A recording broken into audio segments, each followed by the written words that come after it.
Hello, good evening, everyone. Welcome to Connect Africa. Good afternoon and good morning, also, depending which part of the world you are. So, here we are for today. Uh, we are going to look at the Biden's visit to Angola. We did videos, but also we will have here things that we have missed. So Kwame is here with us. We will raise questions and everything that what we need to know with regards to his visit, his first and last visit, I believe, to Africa in Angola. So this was uh he is about, I don't know, 2 weeks maybe before his departure. He's an outgoing president. Why was so important and like a must go to Angola for Biden? And of course, welcome Kwame, and you can continue from there.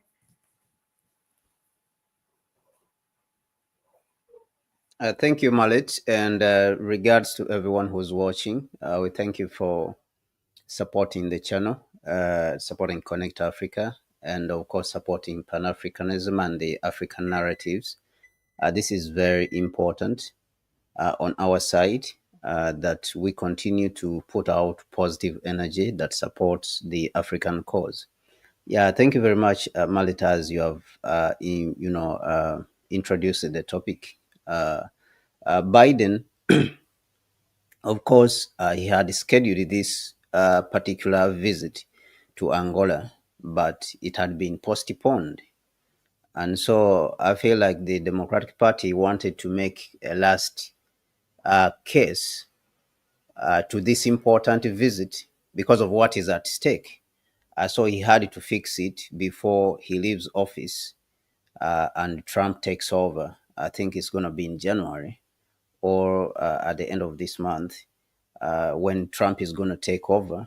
So he had to make the visit because of what is basically at stake. And what is at stake has already been mentioned, even by the various Western media platforms, which have in the past, of course, glossed over the reason why the United States and Europe are investing in this railway platform, which was the major cause.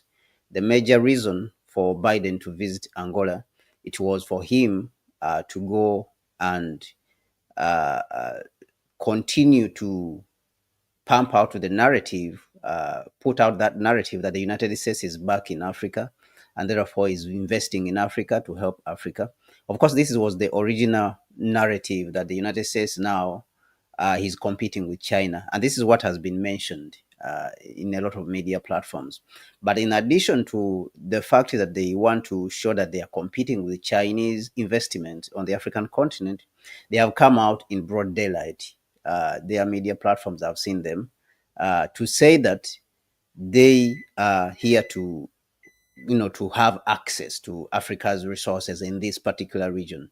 And of course, we are talking about copper, we are talking about lithium, we are talking about cobalt, all these resources, and these resources are necessary for the automobile industry. We are going through a revolution within the automobile industry currently, and this automobile industry, which we are going through, requires these kinds of resources like cobalt, which is used for making magnets for motors, and also copper, which is needed to make the same motors which are used in electric vehicles, because we are transitioning whereby the vehicles of the future are not going to be driven by internal combustion engines, and they are not going to be using fuel like hydrocarbons or petrol and diesel to make it simple, but they're going to be using electricity. Now, for you to be a leader in the manufacturing of these vehicles, you need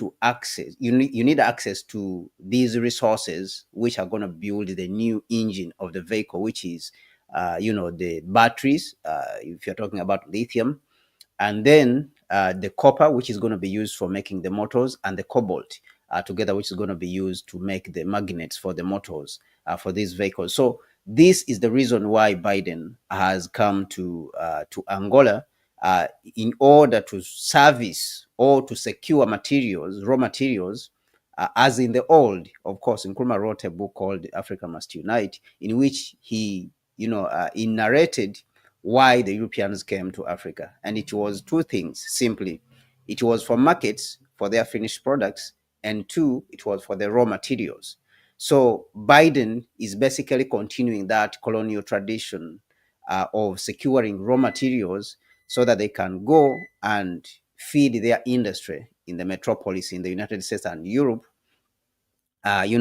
Companies like Tesla, for example, Ford, and all these companies now, which are making electric vehicles, so that they can even bring these vehicles again, which is the finished products, to sell them to Africa.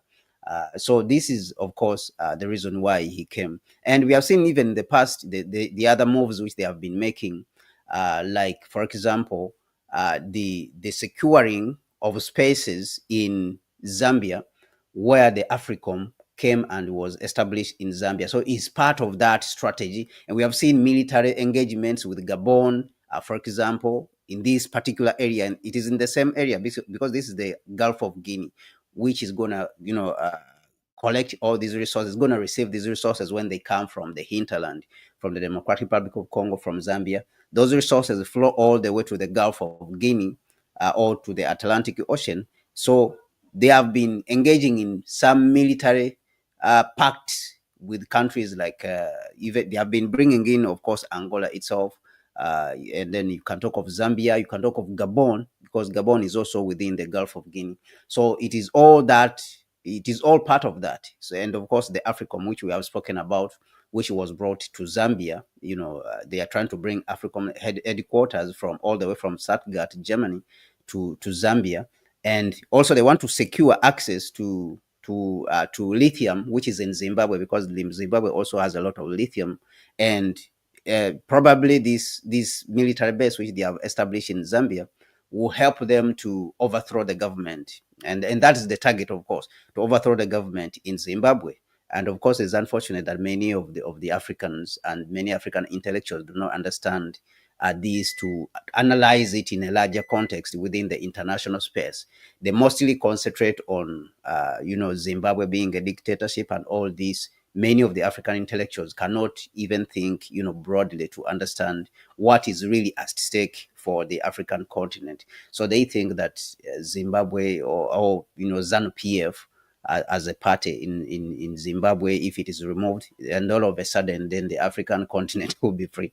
So, of course, there is that misfortune that we have as Pan-Africanists, that we have to constantly push forward and be able to analyze this kind of situation broadly within the international context.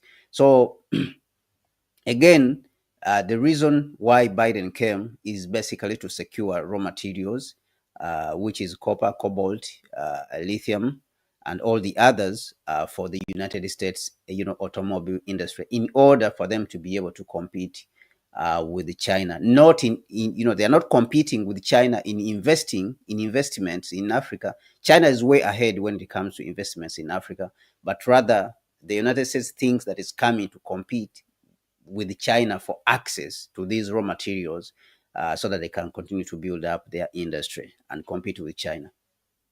But in all fairness, China also extract minerals from Africa. I mean, it invests, but it does extract, right? Yes, absolutely. Everyone in extracts materials, including Japan, South Korea, France, Belgium, or Britain. All these countries, they do extract raw materials. The difference is that China can be pushed back. You can push back when it comes to negotiations. So in all, China's deals are like 1,000 times better than the West, 1,000 times better. So that is what happens. That China, when China comes, gives you something, even though this is ideally, this is not what we should be doing as Africans. We should be turning these raw materials into vehicles, into motors, into all these lithium batteries. This is what we should be doing. Even refining the fuel, the hydrocarbons themselves, the crude oil, we should be refining it, just like what Dangote is doing. But to some extent, the African heads of state have failed, in that. And so there is supposed to be a new generation which is forward looking and understands that we have to refine these resources. And so organizations like the African Continental Unity Party, they present or they represent such a vision. So China also is here for raw materials, but it has more, it has better deals than all the West combined, even 1,000 times than the West combined. Is there any refinery company that we Africa has been able to set up by negotiating with these mineral extractors of foreign powers? So I think China is the one who has tried a little bit uh, to try to refine a little bit part of it. For example, in Zimbabwe, Zimbabwe was insisting that China should build, refinery for example, lithium, because China expressed interest in Zimbabwe's lithium. And the president of Congo has been pushing here and there. It happened also at the US Africa Summit in 2022 in December that the United States agreed, they signed an MOU, which is a memorandum of understanding between Zambia, Democratic Republic of Congo, and the United States. And the United States was supposed to help. The argument by the African heads of state was that we need to add value to our resources, and therefore, if the US is talking about resources, it should come in and build the refineries, whether it's the refining of lithium, so that we can build the batteries within the Democratic Republic of Congo and Zambia, or the motors, we should refine the copper and build the motors in there so that we can add value. And they signed a MOU, a memorandum of understanding. But unfortunately, countries like in the West, they are not really interested in making Africa industrialized. They don't like it. They actually fight it. They even fight against it, that Africa should not be industrialized so that it can remain a source of these raw materials. Because if you industrialized, what simply this does is that it denies them the raw materials, number one. Number two, it denies them the market. If you are making your own products, then you will not buy from them. So you deny them the access to raw materials if you industrialize, and you also deny them access to markets. So they just want the continent to be a dumping ground. And of course, unfortunately, there's heads of state who are willing to do that. So when the MOU was signed at the US Africa Summit of 2022 between the US, Democratic Republic of Congo, and Zambia, the US tricked them and even inserted a clause within the MOU there, and said that this MOU is not binding. All right, it said that it is not binding, and therefore the US cannot be held accountable. Even though when they signed the MOU, it said that it's going to help. The MOU is for the US to help Zambia and Democratic Republic of Congo to develop a value addition supply chain, for their resources. So what we are seeing right now is that because this MOU was not binding, that it was not binding these partners, especially the United States, which had committed itself to help, then it was watered down, it was washed down. Okay, it was like sort of washed down the drain. And so the United States has gone back to its default mode. It has gone back to its default mode, which is the extraction of raw materials and sending them, because when you extract raw materials and you send them to your country, you create jobs over there, you create high value jobs to your country instead of creating them in these our countries, African countries, which of course they consider a shithole. Even though Biden and Democratic Party, they don't say that our countries are shithole countries, but the mindset, that is the same. The Mhm. difference between them and Trump is that Trump says it, but for them they don't say it, but they do it. All right, Yeah. they do exactly what Trump is saying, and Trump just tells you exactly what everyone is doing. But that's really interesting. But help me to understand. Anyway, the minerals are sitting there. We are not doing anything. We are not extracting it. Now, okay, whether it is the US or South Korea or China come, and when they want to extract, what does it really, what does it take to say, no, you have to set up this refinery company. You have to add value to our natural resources. Otherwise, leave it. We will continue with our poverty. Like, Yeah. So what is at stake here is that when they find you, that it's like, let me give you an example. You have two, you have about three people in a situation. Now, when you have three people, and all these people are starving, but they have some asset which they have within the house. All right, they are starving. Both of them are starving. Now, you come with a piece of food, and you say, "Okay, give me your assets which you have, and I'll give you food, so that you will not die." And if you come to one person and he refuses, you have an opportunity to go to the second one. All right, because the second one will not refuse. It's unlikely that the second one will refuse. So this is the situation that we have on the African continent. If you go to Democratic Republic of Congo, for example, uh, there's a lot of need there. You need to build infrastructure, you need to build hospitals, you need to build the roads. All these, you need them to provide services to the general public. Now you have these assets, which are the mineral resources, many of them, plenty of them. So instead of refusing, like how you are saying that we should leave them in the ground, you can't refuse, because these guys will go, for example, to Zambia, or will go to another country and buy those same resources. All right. For example, if you are talking about copper, if you Democratic Republic of Congo, you refuse, they will go to Zambia and buy the copper there, and Zambia will give them the copper, so they will leave your own. So this is the particular situation that we have now. That is one case. The other issue is that the United States uses its overwhelming power, all right, and of course intimidation and all these things which happen, that if you don't give it to us, we can cause chaos within your country. We can sponsor another candidate to remove you as a president. This is the other situation which happens. So there's a mix of tools which are normally used to achieve this. curiosity. Do they really tell them to their face like that? Of That course, feels but so these things are not in public. So no, of course not in public, so but I'll even send you. behind the scene. Yes, they do. So I'll send you a link. I'll send you a link to some of the conversations in which these are historical documents in which the United States published the documents which were published about Nkrumah. All right. Mhm.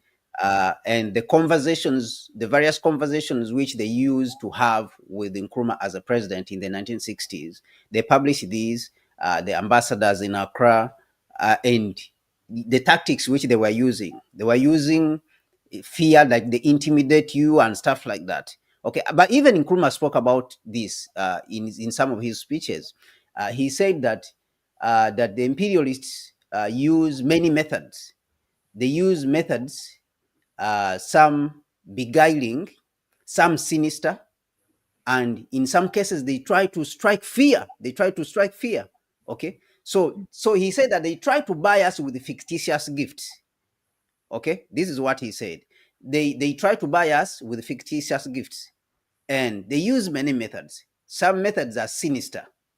All right, sinister basically means satanic. They Mm. intimidate you with some out of the world, that if you don't do this, this will happen to you, or maybe will kill you, or maybe some powerful force. We have some powerful forces, they will come against you and kill you. So these are the sinister, methods. Some beguiling. Some of them, they trick you. They try to use tricks.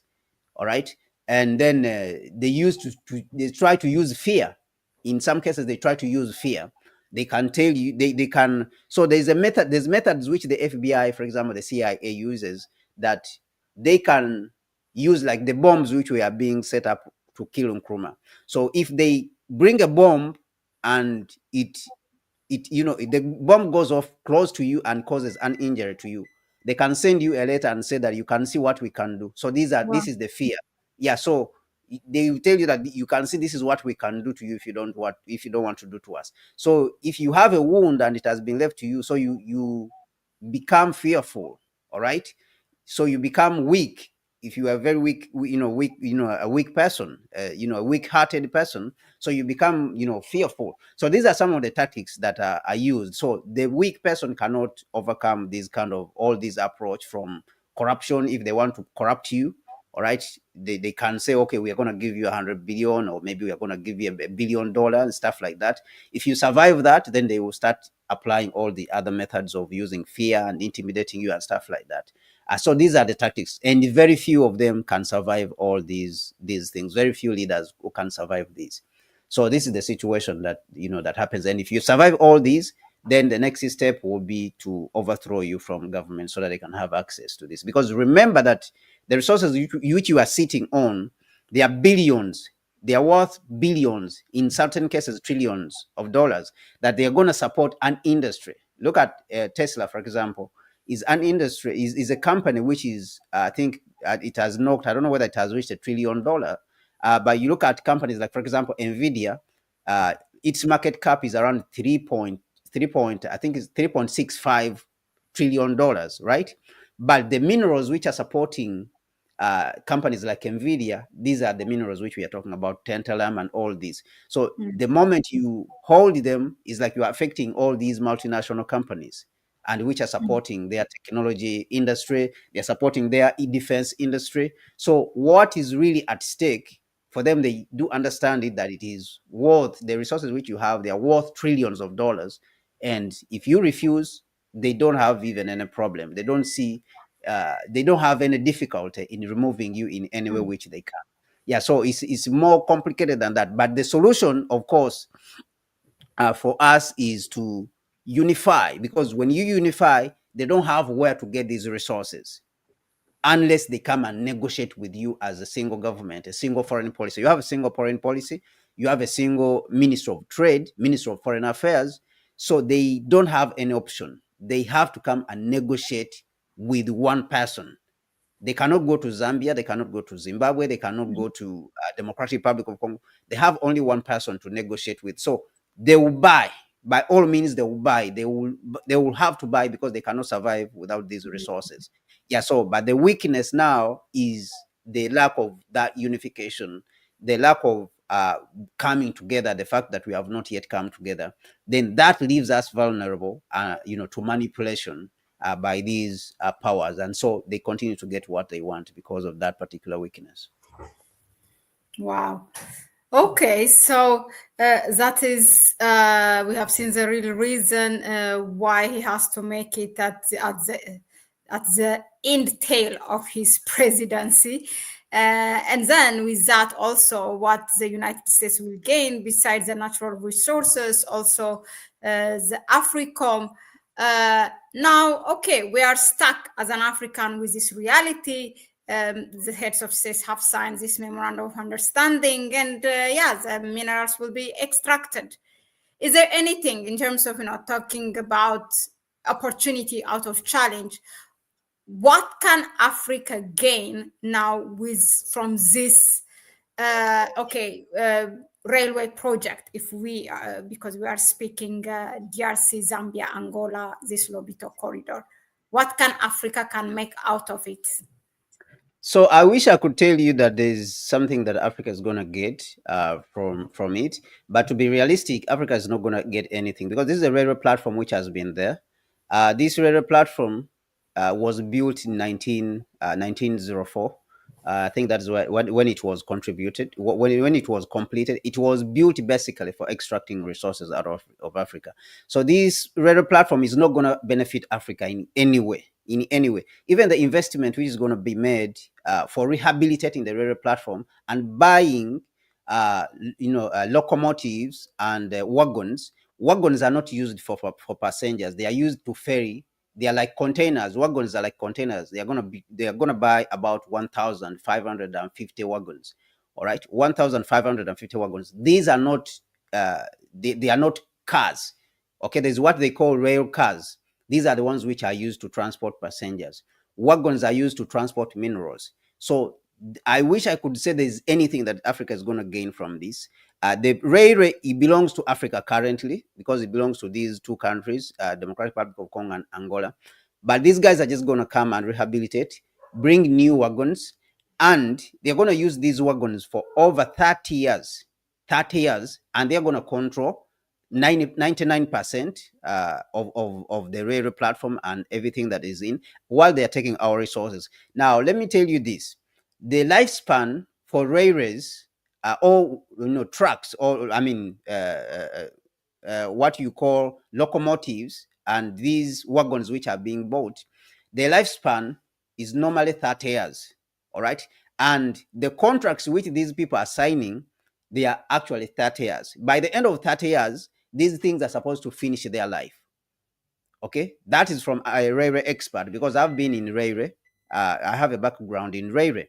So by the end of 30 years, these things, they will be disposable, and there will be a liability, actually, because to service them in itself, it will be very costly to maintain them. That is maintenance.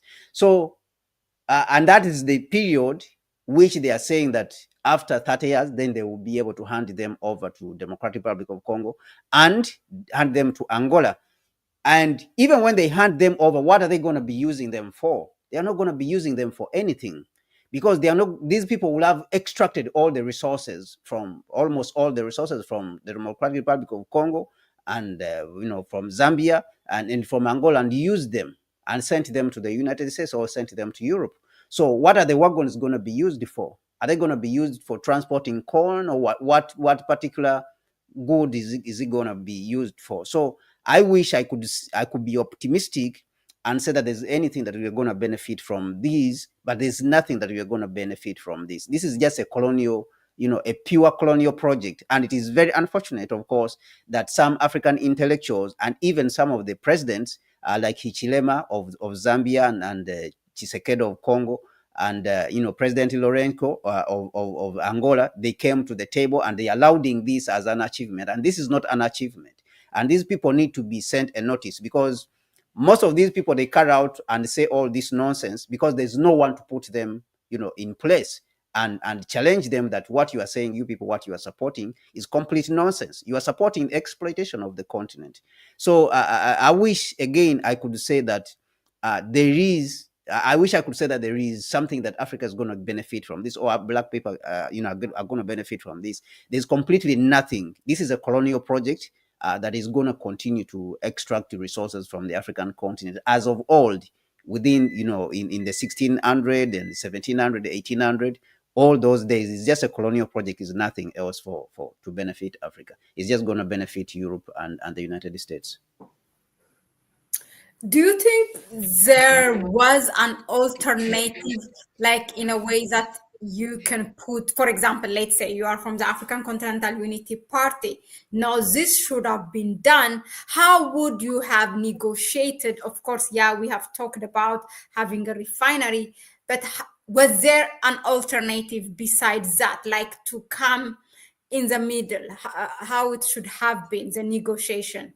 Yeah, so I think that the alternative is for Africa to concentrate on its priorities, to have priorities. We have priorities, and the fact that we are talking about the African Continental Free Trade Area, we should be thinking about connecting the continent, all right, with our own railway platform, not colonial railway platforms.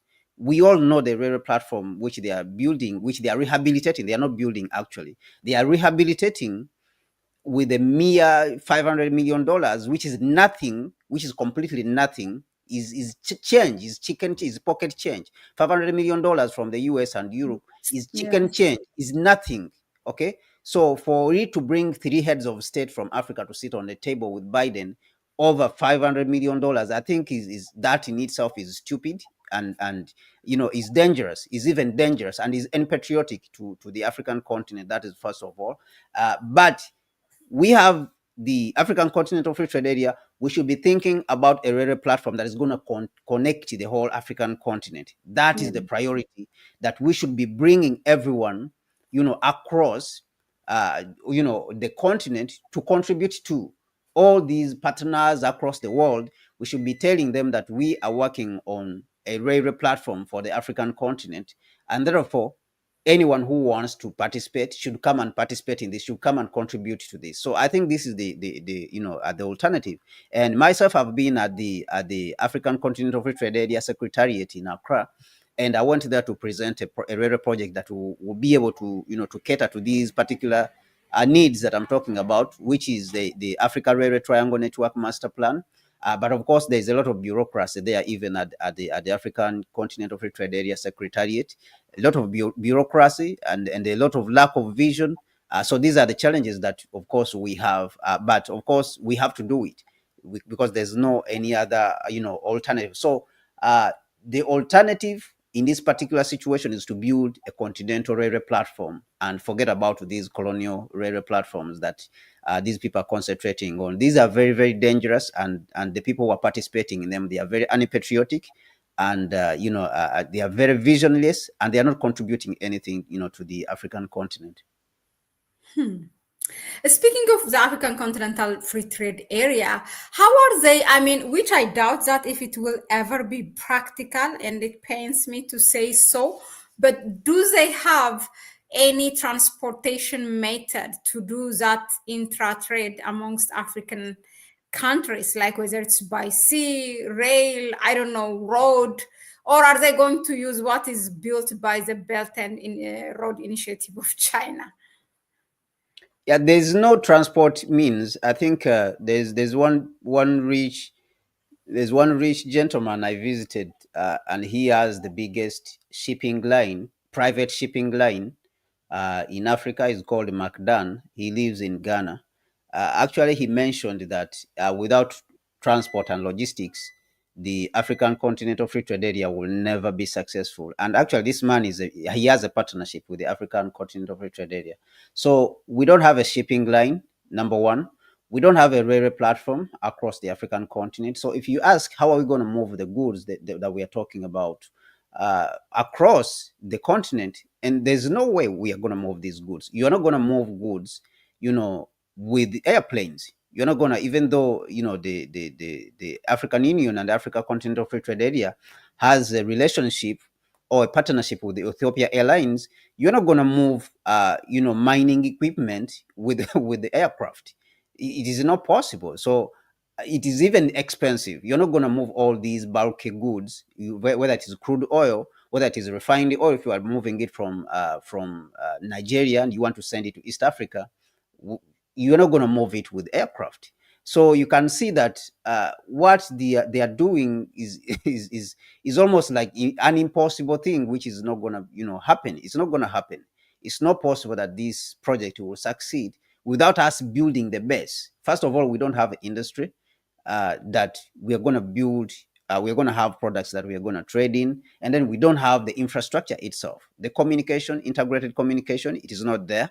We still have a very, very one of the highest communication rates. Where if you're talking about making calls, if you're talking about data, some of the highest. They are the highest in the world.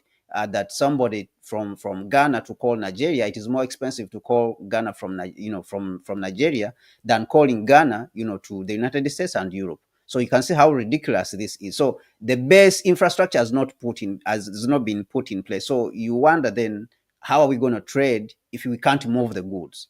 So it's just for me, I think that there's a lot of things which are missing within the African continental free trade area if we are talking about it, and how we should be succeeding. So it's almost like we are building a house from the roof without a base, without a foundation, without us putting up walls. We are just saying, okay, let us hold the roof from the top, and then we start building from the roof and put the bricks. So which is impossible. So this is what is happening with the Africa Continental Free Trade Area. But of course, petty things here and there which can be flown with aircraft, are happening. But if you're talking about transformational trade that is going to really shake the continent and shape its future, I think that one is not happening. Maybe it will happen only in at the regional levels. That is where the success will be.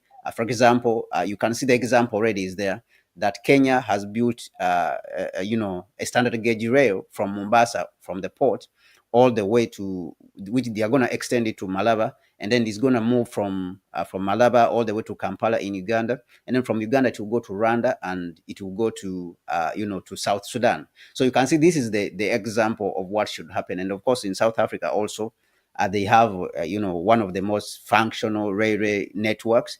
So I think that within the regional level, that way it will work.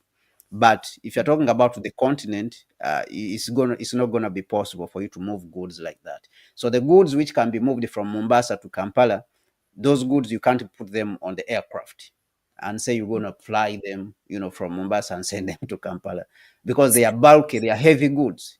Okay, so they need something like a rail. So the African continental free trade area, it will only survive if we get a railway platform. It will only materialize and bring results to the African people Yeah. if we, first of all, build a railway platform across the African continent. Yeah, but again, that's sad. That's one flagship project that many have hoped that okay, like one good thing the African Union has achieved, and in which this document was ratified relatively quickly, more quicker than other projects in the continent, but all with this discrepancies, which makes it, crippled and cannot do anything. That's very, very sad. It's like just the door is slammed once again on the face of the African people. I mean, we cannot say that they don't know this. They do know. Just like when you said, for example, they when the U.S. signed that document MOU with Zambia and DRC presidents during the summit in 2022 in DC. It's not a trick. They know exactly what is written there. It's just that they cannot do anything, or they don't want to do anything, and perhaps they're just calculating what they get and what amount they will send to Swiss bank, wherever their bank is. you know but yeah, so that is that. Another thing I wanted to share is also to add, when I ask you, okay, what's Africans gain? And I remember one of the videos that I made on this Biden's visit to Angola, and one person in the comment section said, it does actually, he said, he's thinking, because that railway passes through the jungle, that might disrupt, let alone to bring any benefit, it might disrupt the wildlife of the continent. Yeah, so there is a loss to it, other than our mineral resource just being shipped as it is. Well, moving on, we have a second topic for today, which is topical, very topical still. John Mahama is now the president-elect of Ghana, and I think he did his inaugurational speech today. Is that so? Or muted? You are muted. No, he didn't do inauguration No? speech. Inauguration will come on later on, but he just did some sort of acceptance speech because it was announced a few hours ago. I think about 2 hours ago, the Electoral Commission came out to announce the results, to declare him the victor in the just concluded elections, which was held on Saturday. So yeah, he's the winner, and he has accepted that he won. He won really overwhelmingly. It was almost it was a landslide, what they call a landslide, victory. I think he won with 57%. Interesting. Yeah, you have analyzed just a couple of days ago for us all the Yes. contestants, who are they, and what is their motto, what are they running with, what they say they will do if elected, and your cards were between the incumbent, the current ruling party, and this man. So, first of all, were you surprised? Secondly, how is Ghana feeling, Ghanaians? And what Yeah. does it So mean? Yeah. Yeah, so many felt that the issue was about the economy, even though the sitting president and his ruling party and their candidate, they were trying to make the issue as if it is not about the economy. The people have been suffering. They have mismanaged the economy. They have not contributed as expected. So you remember that when we did our analysis, we said that if it is about the economy, then Mahama is going to win. If the people think that the issue is about the economy, then Mahama is going to win this issue. And of course, unfortunately, the candidate of the ruling party had presented himself when they came to power in 2016, 2017, had presented himself as an economic messiah. But as they messed up the economy and destroyed the country's economy, the currency depreciated by around 300%. Inflation was at around 57%. So as they messed up, and he led the team which messed up this economy because he was the chairperson of the economic management team. They constituted an economic management team when they came to power. So as he messed up, the economy, then he moved away from commenting on the economy even during the elections. So he started saying that he's going to digitize the country, and then digitization is going to reduce corruption and stuff like that. Everything is going to be digitized. The people are going to get digital cards and stuff like that. And so he started going in that direction. So people felt that he was kind of dishonest in his outlook. So the issue, it turns out, was about the economy. And the current president, the president elect, President John Dramani Mahama, mentioned that the issue is about the economy. This election is about the economy. Don't try to, he was telling him that he should not try to deflect people and confuse people, because this election is about the economy, the country's economy, and how they have destroyed the economy. So that is what the people voted on, and they overwhelmingly voted for this president. He has been a president before Yeah. himself, and he's the one who was removed. He was trying to contest for a second term in 2016, and he was defeated. So he contested again, I think in 2020.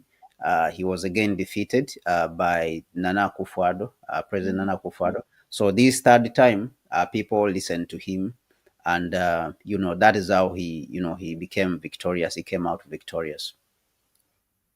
What do you think of, there is this tendency of going to the opposition. I mean, maybe, I don't know if I can call Muhammad's party opposition to, but yeah, it's a competitor against Akufo-Addo's party. And then we have seen the same thing, in 2022, how Kenya went from Kenyatta's party to Ruto. And then give me another example that currently happen in the continent in terms of election where people like was it in Botswana? Is it Yes, in Botswana. Botswana Botswana? also. And Yeah. internationally, look at the Republican, although it's all the same thing when it comes to Africa. Yeah, how do you describe it? I mean, do you feel the same thing? Yeah, I think it's about economies. When people feel that the economies are not Mhm. performing well, yeah, it has been majorly economics that has driven this kind of trend. Even when you go to Botswana, people were complaining about the economy was not going in the right direction. When you go to the United States, also you can see that people were, it's because of the economy. That is why they voted Trump, because he's talking about that it's going to reduce inflation. In Ghana too, is the same trend that people are dissatisfied with the performance of the economy. There has been mismanagement of the economy.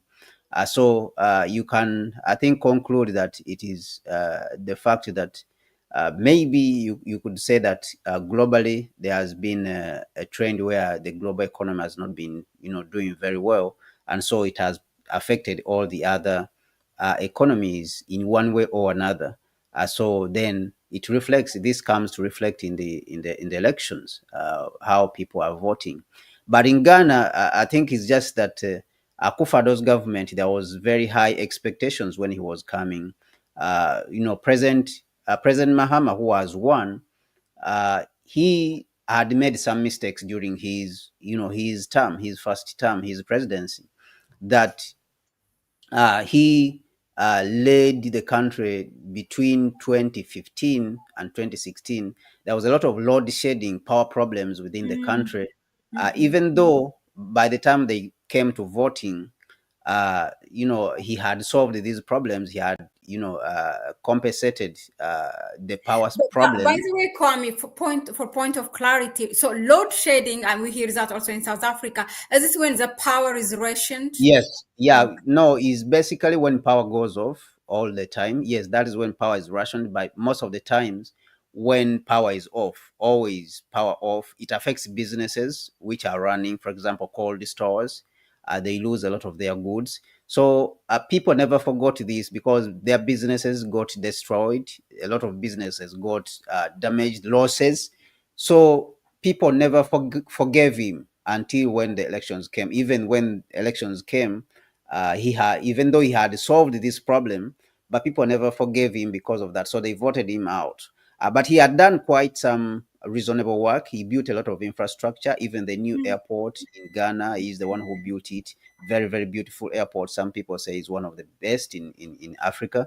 And he built a lot of things, schools. He built a lot of roads. He did a lot of, when it came to the infrastructure front, he did a lot. The only thing that we fault him as the African Continental Unity Party is that when you are building this infrastructure, why do you have to bring foreigners to build the infrastructures? Like, for Mm, example, the airports, we should be building them with our engineers. So this is the weakness which is present within him and his party also. And this is for us is a sign of a neo-colonial government. This is a neo-colonial political party. That's how we identify them. So both of them, we don't make a mistake about it whether he performed better than the other. Both of them are neo-colonial parties. That's the end. At the end of the day, for us, they are neo-colonial parties, which don't really have the interests of the African people at heart, or they don't have that mindset of the transformation of the African continent at heart. So even though they do better and they tinker here and there, they don't really touch the core that is necessary to transform the continent. So when Nanado came to power, people expected a lot from him, and he had presented himself as a candidate who's going to fight against corruption. Because even the previous government of Mahama, which was in 2016, before 2016, had a lot of corruption in it. His ministers, even though he himself may not have participated in corruption, but his ministers were very much involved in corruption and taking money and stuff like that, stealing money from public funds and stuff like that. So people were really upset with this and were tired with this. So they expected that Nanado, the way he campaigned, when they are outside there, they are in opposition, they always campaign as if they are the messiahs, they are the solution to the problem.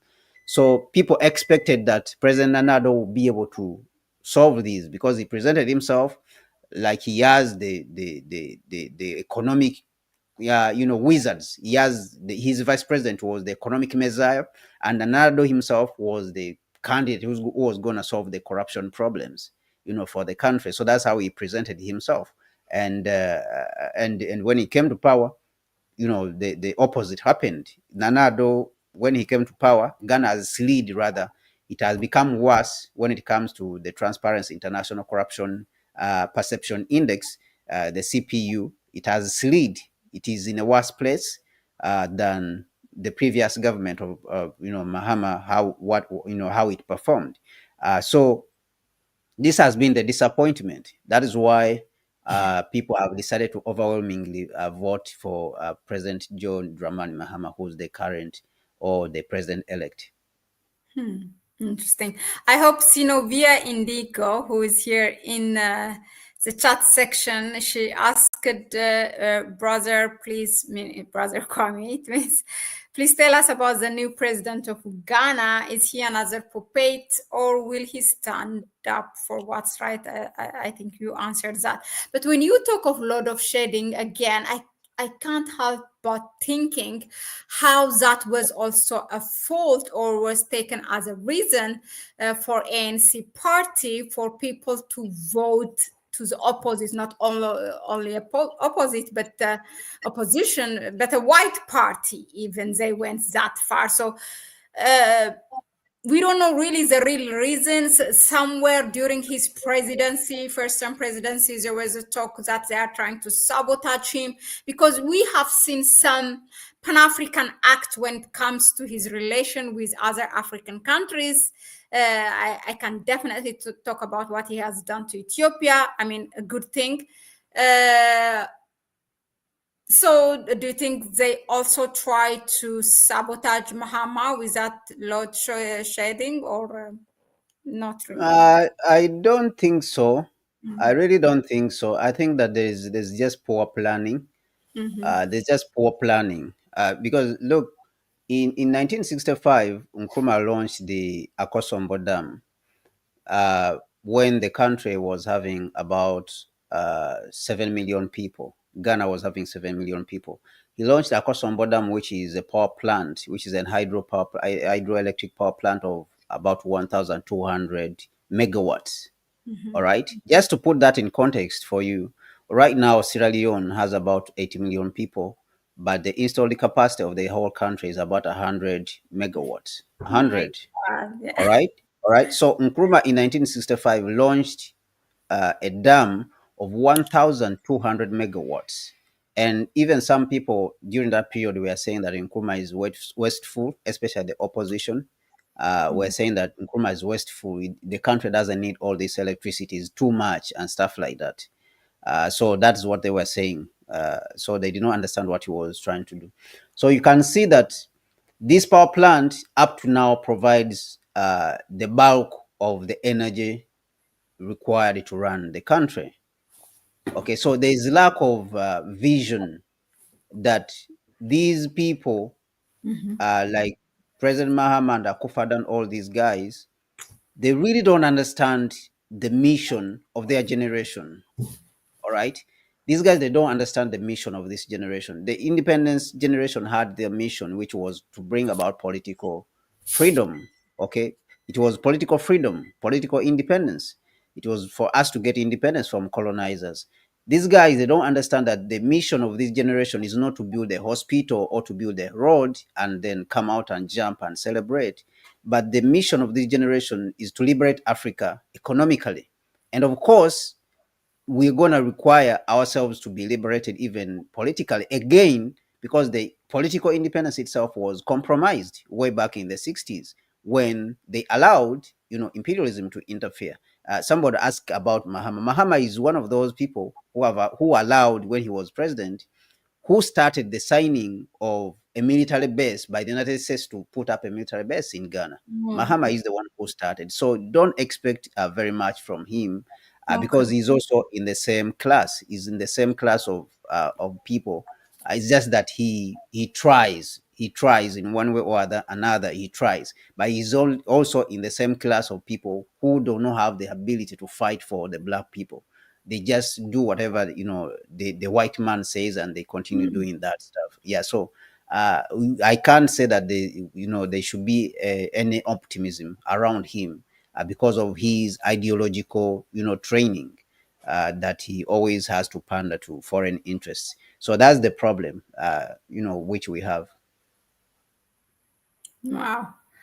Yeah, thank you very much, Kwame. I think we are covered. I don't see there's any question, but I will give a quick shout out who have been here commenting: Tariq, Alice, via Indigo, Child of God, um, Usman J, is it a question? DRC, Congo, Zambia, and Angola have extremely corrupt leaders. These leaders are not thinking about the unity of Africa. Instead, they are signing deals with the United States. Yeah. Okay. Those are pretty much what we have here. Thank you all for tuning in. When is the official power transfer, like at the end Yeah, I of the think. week? Yeah, I think the inauguration will happen in January. I'm sure it will happen in January. Pedro asks, aren't they Masons free ones? Some of them. He's talking about Freemasons. He's Freemasons. talking Yeah. about Freemasons. Yeah. So some of them, of course, they sign up to Freemasonry.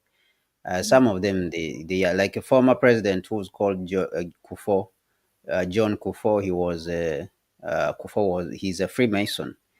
So some of them are is probably, probably even Akufado, he is also probably. I don't know, but he is probable that he is, because I know that one of their party presidents, who is John Kufo, who was NPP, the same party which Akufado belongs to, he's a Freemason even up to now. John Kufa. Okay, okay. Was he also?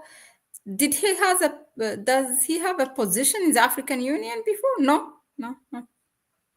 I don't know whether he was. I don't know whether he was a chairperson of the African Union before, but I don't remember very well. But he was a Okay. president, I think, in the 2000s, somewhere there around the I think I 2000s. mixed it up. There was one guy who was a deputy chairperson of the African Union. Maybe I mixed it up when Madame Zuma was there. Anyway, it's okay. But yeah, thank you very much, Kwame. Thank you all for tuning in. Please do not forget to subscribe to the channel. Some of you watch here, but you're not subscribed. Share the video with others. Tarif Takuma watching from all the way from the Caribbean, Antigua, Barbuda. Wow, thank you. Please share it with others as well. Yeah, and you may please help us through our PayPal account. That will help us a lot, and give it a like. That will help also the YouTube algorithm. And we will see you tomorrow again on the next ones during the day. Also, we have some brief news that we bring you from the continent. And yeah, have a good evening. Bye bye. Ciao, Kwame.